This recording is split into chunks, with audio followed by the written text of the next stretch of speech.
Huwag niyo na po kaming hanapin sa mga presinto sapagkat ang inyong mga pulis ay nasa inyo ng mga telepono. Dial 911. Darating ang inyong mga pulis sa loob ng 5 minuto. Lilingkod sa bawat Pilipino at magbibigay ng tamang impormasyon para sa tahimik at maayos na Pilipinas. Police News Network, alagad ng batas, tagapagtaguyod ng balitang pulis, sandigan ng mamamayan, patnubay ng katotohanan. Kampo Krame, maghahatid ng pinakahuling kaganapan at nagbabagang balita. Ito ang PNN Police News Network. At ngayon, ang inyong mga tagapagbalita. Magandang araw, bagong Pilipinas. Kami, ang inyong alagad ng batas, tagataguyod ng Balitang Pulis. Ako po si Patrolman Adrian Deao. At ako naman po si Patrolwoman Fe Octaviano, maghahatid sa inyo ng tamang balita, kwento ng pulis at serbisyo para sa mamamayan. At ito ang PNP News Online. Ang pangunahing balita ng Police News Network, alagad ng batas, tagataguyod ng Balitang Pulis.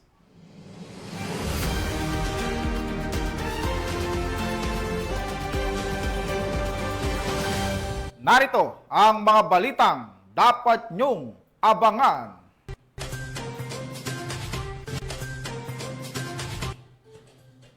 ₱4 milyong halaga ng shabu nasabat sa Konsolasyon, Cebu. Top 1 most wanted person municipal level, arestado sa Apayao.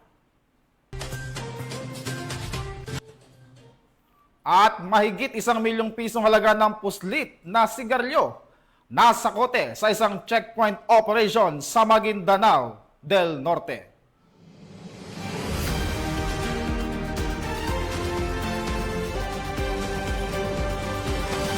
Narito ang mga balitang hatid ng ating PNN correspondents mula sa iba't ibang panig ng bansa.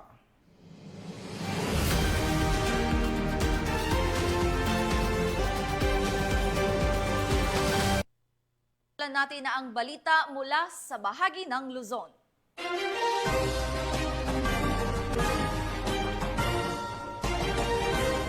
Arestado ng mga otoridad ang tinaguriang top 1 most wanted person dahil sa kasong panggagahasa sa Barangay Bagbag, Angat, Bulacan. Ang pagkakaaresto sa sospek ay simbolo ng patupad ng kapulisan sa kanilang pangakong protektahan ang mamamayan at itaguyod ang hustisya. Ibabalita yan ni Patrolwoman Cristalyn Javier. Estado ng mga otoridad ang tinaguriang top 1 municipal most wanted person sa kasong rape sa Barangay Binagbag, Angat, Bulacan. Kinilala ni Police Captain Jason M. Viola, hepe ng Angat Municipal Police Station, ang suspect na si alias Imao, 22 anyos, walang trabaho at residente ng Barangay Binagbag, Angat, Bulacan. Naaresto ang suspect bandang alas 12:30 ng hapon ng mga tauhan ng operating unit ng Angat MPS sa bisa ng warrant of arrest na inisyu ni Honorable Teresa Genevieve N. Co., Presiding Judge ng Regional Trial Court, 3rd Judicial Region, Branch 17, Malolos City, Bulacan, para sa kasong rape na walang inirekomendang piyansa. Kasalukuyang nasa kustodiya ng otoridad ang suspect para sa dokumentasyon at wastong disposisyon. Patuloy ang Bulacan PNP sa pamumuno ni Police Colonel Angel L. Garciliano, Acting Provincial Director ng Bulacan Police Provincial Office, sa pagsasagawa ng mga operasyon at inisyatiba bilang bahagi ng kanilang mas pinaigting na kampanya laban sa kriminalidad at upang mapanatili ang kayusan sa buong lalawigan. Mula dito sa Camp General Alejo S. Santos, ako ang inyong PNN correspondent, Patrolwoman Pearl Cristalyn Javier, alagad ng batas, tagataguyod ng Balitang Pulis. Maraming salamat, Patrolwoman Javier. Naharap sa patong-patong na kaso ang tinaguriang top 1 most wanted person municipal level matapos hainan ng warrant of arrest sa Barangay Sakwil Corner, Apayao. Ang kabuuan ng report mula kay Patrolwoman Jesly Sabado.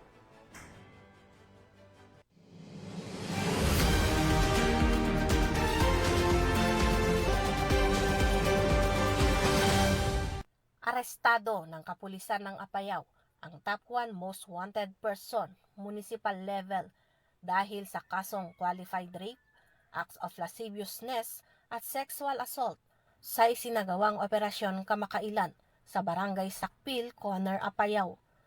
Naging matagumpay ang operasyon sa pangunguna ng 2nd Apayao Provincial Mobile Force Company, katuwang ang Corner Municipal Police Station, Regional Intelligence Unit 14, Regional Mobile Force Battalion 15, 5th Maneuver Company, Apayao Provincial Intelligence Unit at Apayao Provincial Investigation and Detective Management Unit. Naaresto ang suspect sa bisa ng warrant of arrest na inisyu ng presiding judge ng Regional Trial Court Branch 26 sa Luna, Apayao, kaugnay ng nasabing mga kaso na walang inirekomendang piyansa.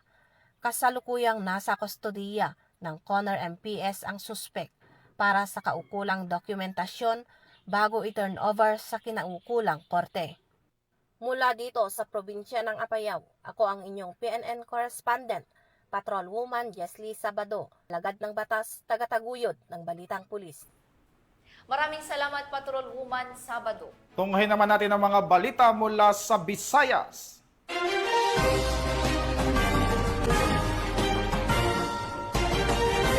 Napasakamay na ng mga kapulisan ng isang suspect matapos mahulihan ng 1 milyong pisong halaga ng shabu sa ikinasang bypass operation sa Iloilo City. Ipinapakita ng operasyon ang seryosong kampanya ng kapulisan laban sa iligal na droga, alinsunod sa direktiba ng PNP at ng pamahalaan. Patrolwoman Lynette Sablon sa balita. Arestado ang isang bagong tukoy na high-value individual drug personality sa matagumpay na isinagawang bypass operation ng Iloilo Police Provincial Office nito lamang kadalawa ng Agosto taong kasalukuyan sa Barangay Poblasyon, South Oton, Iloilo. Kinilala ang suspect na si Alias Bong, 46 na taong gulang, lalaki, walang trabaho, may live-in partner at residente na Barangay 8, Tigbawan, Iloilo. Sa operasyon, nakumpiska mula sa suspect ang humigit gumulang 75 gramo na inihinalang shabu na may standard drug price na tinatayang 510,000 pesos. Pinangunahan ng Provincial Drug Enforcement Unit ng IPPO sa pamumuno ni Police Major Daji de Lima ang operasyon. Ayon sa PDEU, halos 4 na buwang verifikasyon at investigasyon ang isinagawa bago isakatuparan ang entrapment operation. Nag-ugat ang operasyon mula sa sumbong ng mga concerned citizens sa Oton ukol sa iligal na aktibidad ni Alias Bong. Lumabas sa intelligence report na umano'y kinukuha ng suspect ang supply ng droga mula sa Manila at ibinabagsak ito sa Oton at Karatig Bayan. Kasalukuyang nakakulong si Alias Bong sa kusudiya ng Oton Municipal Police Station at mahaharap sa kasong paglabag sa Republic Act 9165 o Comprehensive Dangerous Drugs Act of 2002. Ang matagumpay na operasyong ito ay patunay ng dedikasyon at walang humpay na serbisyo ng PNP sa pagtatanggol sa kapayapaan at kaligtasan ng bawat Pilipino, isang hakbang tungo sa isang lipunang ligtas at walang droga. Mula rito sa Western Visayas, ako ang inyong PNN correspondent, Patrolwoman Lynette Sablon, alagad ng batas, tagataguyod ng Balitang Pulis. Maraming salamat sa Patrolwoman Sablon. Samantala, mahigit 4 na milyong pisong halaga ng hinihinalang shabu ang nasabat ng mga otoridad sa isang anti-illegal drugs operation sa Consolacion, Cebu. Ang matagumpay na operasyon ay bahagi ng patuloy na kampanya ng pulisya laban sa illegal na droga sa reyon. Patrolwoman Judith Nicanor sa report.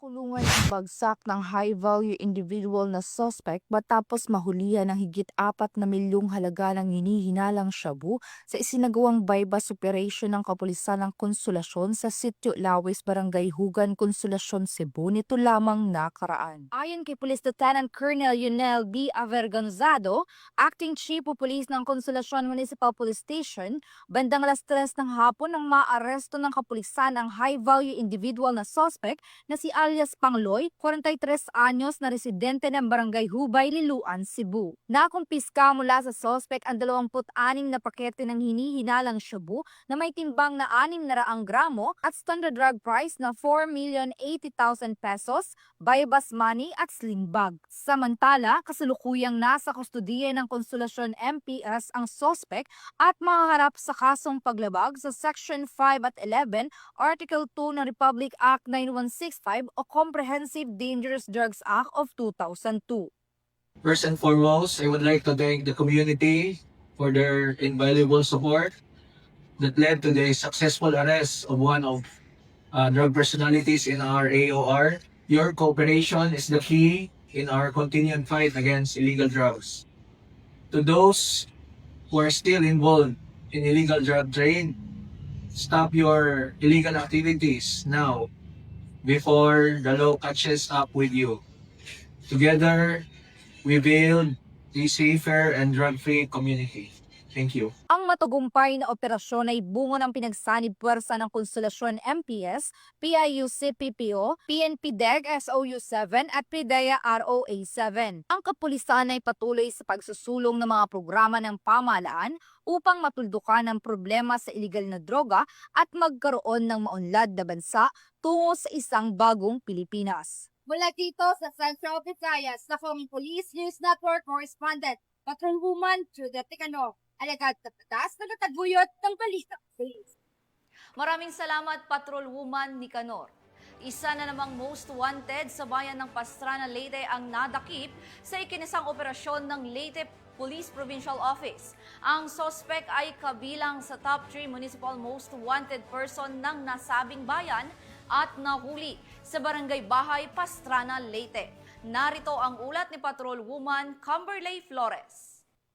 Takas sa mga autoridad ang nakatalagang top 3 municipal most wanted person na may kasong sexual assault matapos mahuli sa Barangay Bahay, Pastrana, Leyte. Bandang alas 12:20 ng hapon nang maaresto ang akusado ng mga tauhan ng Pastrana Municipal Police Station kasama ang Leyte Provincial Intelligence Unit sa bisa ng warrant of arrest para sa kasong sexual assault sa ilalim ng Article 266-A kaugnay sa Section 5B ng RA 7610 o Special Protection of Children Against Abuse, Exploitation and Discrimination Act na mainirekomendang piyansa na 200,000 pesos para sa pansamantalang kalayaan. Ang akusado ay dinala sa Pastrana MPS para sa kaukulang dokumentasyon at tamang disposisyon. Ang pagkakahuli sa akusado ay resulta ng masigasig na operasyon ng ating kapulisan upang masugpo ang kriminalidad sa ating bansa. Dahil sa bagong Pilipinas, ang gusto ng pulis, ligtas ka. Mula dito sa Eastern Visayas, ako ang inyong PNN Correspondent, Patrolwoman Flores, alagad ng batas sa kataguyod ng Balitang Pulis. Maraming salamat, Patrolwoman Flores. Narito naman ang mga balita mula sa bahagi ng Mindanao.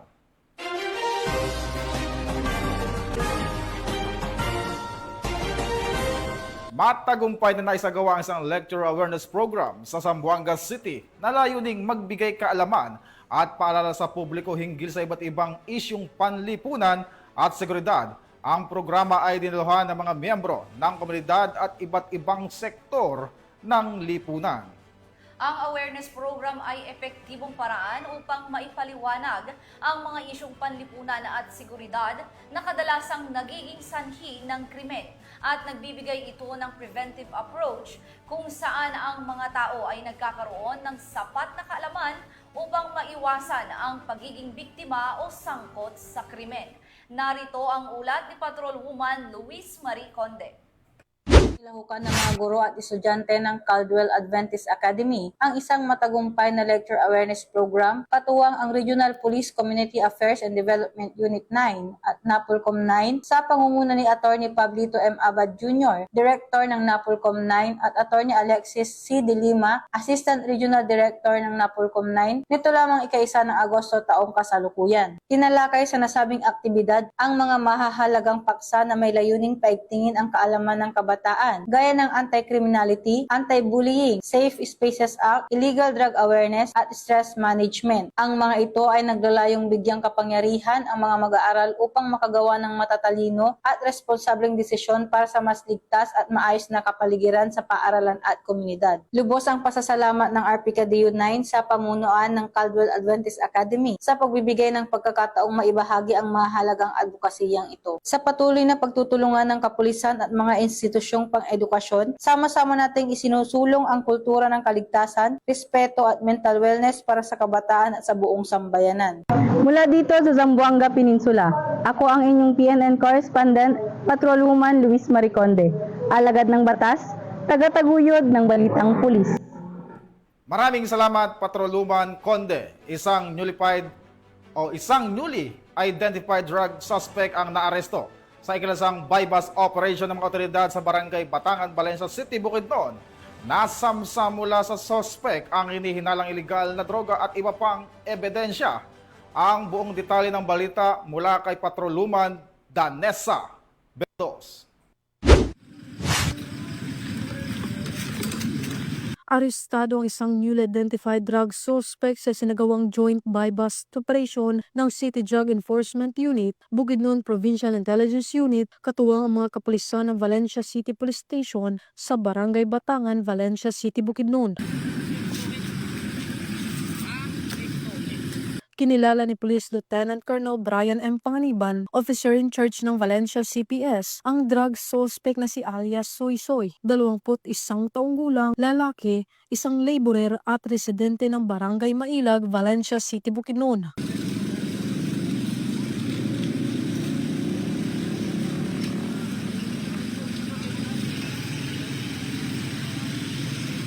Sa ikinasang joint buy-bust operation ng mga operatiba bandang alas 6 ng gabi ay nagresulta sa pagkakumpiska ng mga pakete ng hinihinalang shabu na may standard drug price na 69,360 pesos, isang cellphone, isang 500 peso bill na ginamit bilang buy-bust money at iba pang mga non-drug items. Ang suspect ay nahaharap sa kasong paglabag sa RA 9165 o Comprehensive Dangerous Drugs Act of 2002.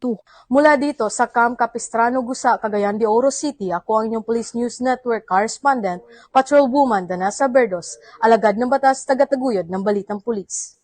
Maraming salamat, Patrolwoman Berdos. Matagumpay na naaresto ng mga kapulisan ang tinaguriang street-level individual matapos ang ikinasang buy-bust operation sa Davao del Norte. Narito ang report mula kay Patrolwoman Queenie Babes Arindain. Arestado ng isang individual sa patunay kinasang drug buy-bust operation sa Barangay Madaom, Tagum City, Davao del Norte. Nito lamang ikadalawa ng Agosto taong kasalukuyan. Kinilala ni Police Lieutenant Colonel Frederick Diles, officer in charge ng Tagum City Police Station, ang suspect na si alias Mar, 31 taong gulang, isang vendor na pawang residente ng sabing lugar at tinaguri ang street-level individual sa nasabing lugar. Ayon kay Police Lieutenant Colonel Diles, naresto ang suspect sa pakipagtulungan ng mga personahe ng Tagum City Police Station, First Davao Norte Provincial Mobile Force Company at sa koordinasyon ng Philippine Drug Enforcement Agency 11. Dagdag pa ni Police Lieutenant Colonel Deles na recover mula sa suspect ang isang pakete ni hinalang shabu at buy-bust money na ginamit sa operasyon. Kasalukuyang nasa kustodiya ang suspect upang dumaan sa tamang disposisyon at maharap sa kasong paglabag sa RA 9165 o Comprehensive Dangerous Drugs Act of 2002. Samantala, ang laban kontra kriminalidad ay patuloy na pinapaigting ng Police Regional Office 11 sa pamumuno ng Regional Director Police Brigadier General Joseph R. Argiles, alinsunod sa kampanya ng Bagong Pilipinas na panatilihin ang kapayapaan at kayusan tungo sa pagsulong ng bansa. Mula dito sa Police Regional Office 11, ako yung PNN Correspondent Patrolwoman Queenie Babes Arindain, alagad ng batas, tagataguyod ng balitang pulis. Maraming salamat, Patrolwoman Arindain. At para sa ating huling balita, nasabat ng mga taon ng Dato Udin Zinsuat Municipal Police Station ang mahigit 1 milyong pisong halaga ng mga puslit na sigarilyo mula sa dalawang sospek matapos maharang sa isang checkpoint sa lugar. Ang detalye ng report mula kay Patrolwoman Marie Cris Algabre. Nasabat ng mga operatiba ng Dato Udin Zinsuat Municipal Police Station ang 1.3 milyong piso halaga ng puslit na sigarilyo habang arestado naman ang dalawang individual sa sinagawang checkpoint operation sa bahagi ng poblasyon Dalikan, Dato Udin Zinsuat, Maguindanao del Norte. Nito lamang ika-31 ng Hulyo taong kasalukuyan. Ayon kay Police Lieutenant Colonel Ismail Madin, hepe ng Dato Udin Zinsuat Municipal Police Station, dalawang suspect ang sakay ng minivan na naharang sa checkpoint. Kinilala ang mga ito sa mga alias na Rods, 38 anyos mula Zamboanga City at alias Rico, 29 anyos mula Santa Cruz, Davao del Sur. Nasamsam mula sa mga suspect ang kabuuang 35 master cases ng Canol Menthol at Green Hill brand menthol at 87 reams ng Green Hill brand menthol na pinaniniwala ang mga puslit na sigarilyo na nagkakahalagang 1,345,690 pesos. Ang mga nakumpiskang kontrabando ay isusumiti sa Bureau of Customs para sa kaukulang disposisyon habang inihahanda na ang mga kasong isasampa laban sa mga suspect. Patuloy ang pinaigting na kampanya ng Dato din Sinsuat PNP laban sa smuggling at iba pang illegal na aktibidad upang matiyak ang kapayapaan at kaayusan sa lalawigan. Mula rito sa Rio ng Bangsamoro, ako ay inyong PNN correspondent, Patrolwoman Maricris Algabre, alagad ng batas, tagataguyod ng Balitang Pulis. Maraming salamat, Patrolwoman Algabre. At yan ang mga balitang nakalap ng ating PNN correspondent mula Luzon, Visayas at Mindanao. Sa ngalan ng pamunuan ng Philippine National Police sa pangunguna ni Chief PNP Police General Nicolas Torre III at sa pangunguna ni President Ferdinand Bongbong Marcos Jr., kami maglilingkod sa bawat Pilipino at magbibigay ng tama at balanseng balita dahil dito sa bagong Pilipinas, ang gusto ng pulis, ligtas ka. At bilang bahagi ng mas pinabilis at pinalawak na emergency response system, muli naming ipinapaalala ang panawagan ng sa ating mga mamamayan na huwag nyo na kaming hanapin sa mga presinto sapagkat kami ay nasa inyo ng mga telepono. Dial 911, darating kami sa loob ng 5 minuto. Mula rito sa tanggapan ng tagapag-ugnay ng Pambansang Pulisya, ako ang inyong alagad ng batas, tagataguyod ng Balitang Pulis. Ako, si Patrolman Adrian Deao. At ako naman si Patrolwoman Fe Octaviano. Maghahatid sa inyo ng tamang balita, kwento ng pulis at serbisyo para sa mamamayan. At ito ang PNP News Online. Ang pangunahing balita ng Police News Network.